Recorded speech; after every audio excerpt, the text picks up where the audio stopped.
Welcome back to the Pro Organizers Coach podcast and YouTube channel. Today, I have a part 3 of the How to Start Your Professional Organizing Business series. So far, I've gone over the entire checklist at the beginning. Then we went through how to name your business because that matters and you need to know how to do that. Now, today's episode is going to be all about how do you describe the value that you bring to your clients? And the reason that I put this here at the beginning of the series is because it matters. You need to know what your vision is for your business. You need to know what the vision is and the mission that you are on to help your clients because it matters. It's so funny. The very first time that I had someone reach out to me through Google, they found me on Google. She called me. I just launched my business. And she's like, hey, so I don't really know if I'm calling the right person or not. But I was just wondering, what is it you do for your clients? Can you explain your process to me? And I couldn't. I had no idea how to explain the process that I walked her through, which I'm also going to get into in this series later on, of how you figure out the steps you take your clients through and how to help them understand that. But first, I didn't even understand the value that I was going to bring her, right? And when we don't understand the value that we're going to bring our clients, we can't explain it. We don't know how to do copyright for it. We don't know what to post on social media. It's so hard if you don't know what the vision is and what value you bring. And when you're brand new as a professional organizer, you have never worked with clients. You don't know what the value is. So let me help you with the 5 steps to figure out what value you bring to your clients. So that way you can get clear on how you help them. So it helps you succeed. All right. So these 5 steps are: number 1, you need to understand your client's pain points. Now, here's the tip. You want to start by identifying the specific problems that your clients face. Are they overwhelmed by clutter? Do they struggle with time management? The better that you can understand their pain, the more effectively that you can position your services as the solution. Now, if you go back to episodes, it's in the mid 90s. I think it's 94, 95, 96, somewhere in there of the podcast, then you will find the episodes of how to get clear messaging for your clients and how to create your unique selling proposition or unique serving proposition. It's the same thing. But essentially, it's how to figure this out, your client's pain points. And I'll give you another little tip. A lot of times, it's what you have already walked through, because that's the reason you've been called to this, is because you have walked through something or you've helped someone and it has pulled you forward in a way that, like, oh my goodness, like, I helped this person with that. I feel so good about that. I know I can help other women with that same thing. So you've got to take some time to figure out your client's pain points. Now, as an example, if you imagine a busy mom that's drowning in toys and paperwork, when you describe how you will give her her space and her peace of mind, that's when she will see the value that you can bring. Because you wouldn't want to talk to a mom that is overwhelmed by kids' toys and paperwork and be like, hey, so I can help you clear out your garage and make it perfect, or make your pantry, a Kardashian pantry. I don't know. I'm coming up with this and I'm horrible off the cuff like this. But my point is that's not talking to her pain points. She's drowning in kids and paperwork and clutter. She doesn't want, I mean, she may want a Kardashian pantry. But if she, in her mind, is thinking, oh man, that's going to cost a lot of money for the bins, that's going to take up a lot of time. I don't even have the time to keep keep it maintained and keep it going. That just seems stressful, right? Then she's not going to choose you if like everything on your website looks perfect, right? And looks like you create those types of pantries. But if all of a sudden she comes to your website or your socials and your messaging is speaking to, hey, I take you one step at a time. Here's the story I've been through. I'm a mom of 3 kids and I have 2 dogs and life gets chaotic. All of a sudden she's like, oh my gosh, she gets me, right? And so you, as your step one is to understand your client's pain points. You have got to know what she's walking through, where she's at, and what she's struggling with. So you know how to speak to her. Okay. That's number one of being able to portray the value that you bring for your clients. Step two, you want to highlight your unique approach. Now, what sets you apart from other organizers? What's your method? What's in your background? Are you faith-based? Make sure that your clients know what makes your services special. Now, like for me, I blend professional organizing with life coaching so I can help you not just clear the clutter, but also find clarity in your life. When clients know that I am a coach on top of being a professional organizer and I love God, plus I've walked through my own journey of being overwhelmed and stressed out, and I had to learn how to declutter and organize for myself, and that I will take them step by step. Like all of those pieces I've built over time. So I know you may not know exactly what your unique approach is, but the more you can dive into who you are, and which is why I'm so excited to bring you the series. It's going to be after this one when we can start figuring out what your purpose is, what your calling is, what you're passionate about, what has your past brought you through? What trials have you walked through? What testimonies do you have? Inside the course, I have what I call the PAST formula, the PASTT. And it essentially helps you figure those things out. So then that way you know what your unique approach is, because you take what you've been through and you use that to talk to your ideal client. Now, step number 3. Showcase tangible results.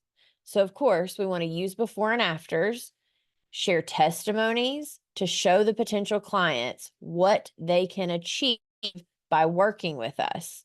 And now results help clients visualize the transformation. So there's multiple ways you can do this. One is with your wording. You want to talk and make sure in your messaging that the wording speaks to what life will be like once they're out of their pain point and once you have helped them through their pain points. The before and after photos, I tell my ladies all the time, it does not need to be your typical before and after that you would see in a magazine. If before you started, the floor was covered in stuff, and then once you all got done, the floor was clear, that's a before and after photo. So don't feel like if it's not perfect, it can't be a before and after photo, because that's not real life. And our clients want real life. And especially when you're first getting started, you want to use what you have.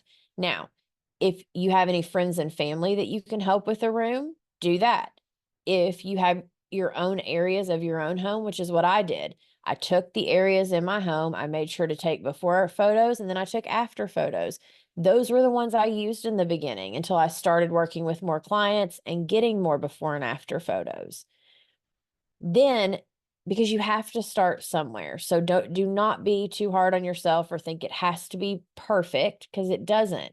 Start where you are, start with what you have, get a little creative, and then use those things. Don't get in your head, okay? And then when it comes to the testimonials, if you do work with friends and family and you can get some testimonials from them, that's fantastic. If you've not worked with even one client yet, do you have any people in your life that can give you a character reference? Maybe previous coworkers or friends or even family. Anyone in your life that is willing to say, hey, so I've like as a coworker, I've worked with Samantha. She is trustworthy. She's dependable. She never judges. She's always on time. She can problem solve like nobody's business or whatever they can say. Even if it's just a couple of sentences, anything that can help other people realize, oh, I can trust her because these other people are saying that I can trust her. Those are the type of testimonials that in the beginning, if you don't actually have client testimonials, then you can go that route and they are just as effective.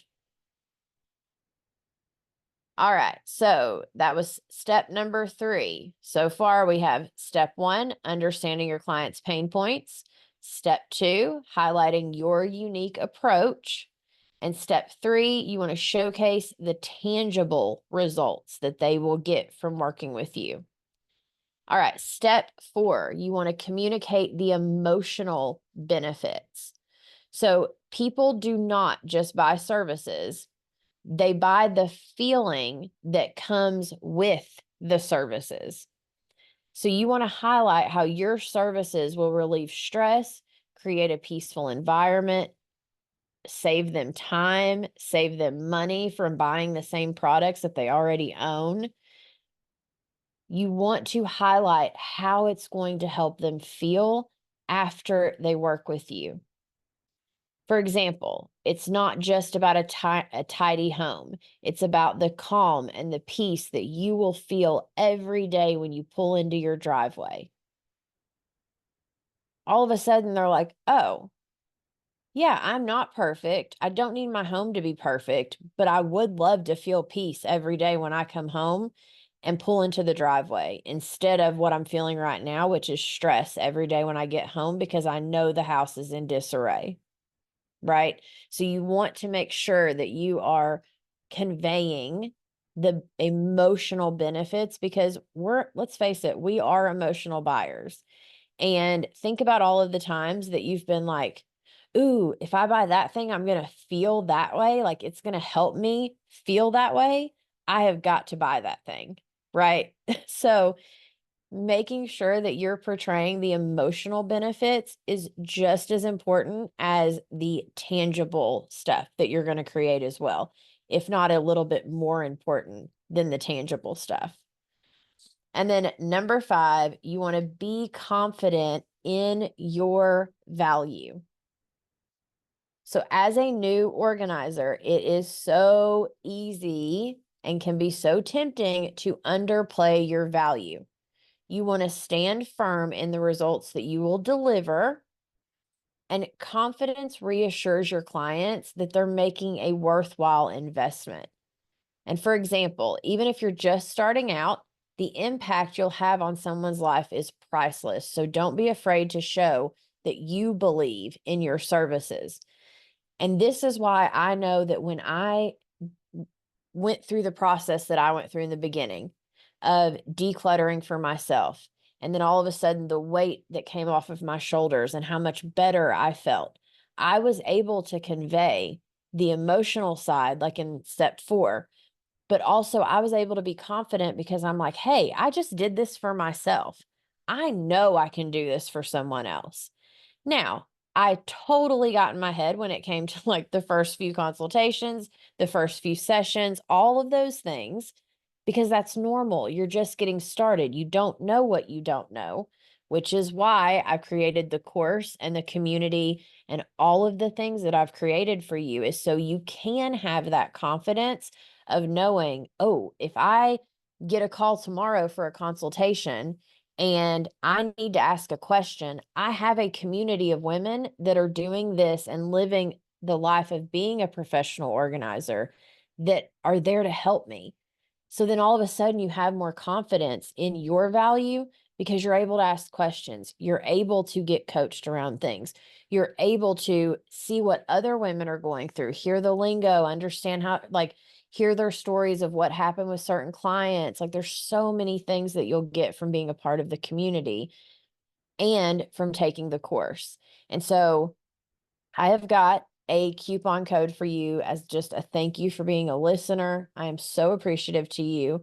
If you'll go to proorganizerzacademy.com, which the link will be in the show notes below, and you put in the coupon code SAVE50 in all caps, you will get $50 off either one of my big courses, the How to Start Your Professional Organizing Business course or my website course that comes with a template and a course of me helping you get your website ready to go in 5 days.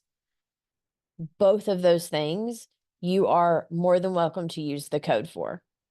So I want you to have these resources that I've created for you. I have prayed over them. I've spent so much time.